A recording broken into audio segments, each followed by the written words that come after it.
Hello viewers, راځئ چې زده کړو د انګلیش important sentences with Pashto translation. Viewers ویډیو کمپلیټ وګورئ او چینل سبسکرایب کړئ. He is pretending. Sentence دی He is pretending. هغه بهانه کوي. He is of my age. هغه زما د عمر دی یعنی هغه زما همزولی دی. She refused to eat. هغې له خوړلو انکار وکړو یا یې ډډه وکړه. Refused means انکار.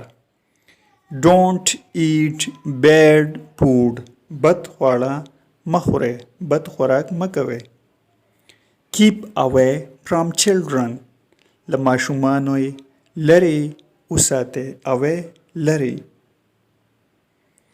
He fell headlong. هغه په سر راښکته شو. headlong.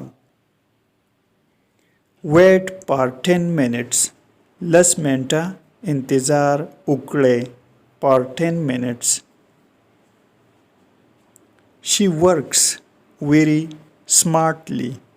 هغه ډیر هوښیار کار کوي.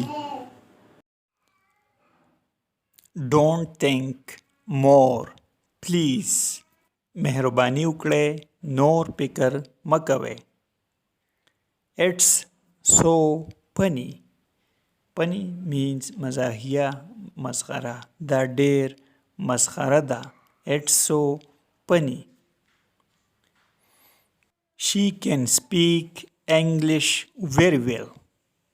هغه په انګلیش کې ډېرې ښه خبرې کولی شي. She can speak English very well. We can learn English. We can learn English. مونږه انګلیش زده کولی شو. learn زده کړه. She is very happy today. Happy means خوشاله. هغه نن ډېره خوشاله ده. very happy. She is very sad today. sad کې باندې غمجنه یا خپه. هغه نن ډېره غمجنه ده. how to improve English. improve کې باندې ښه کول.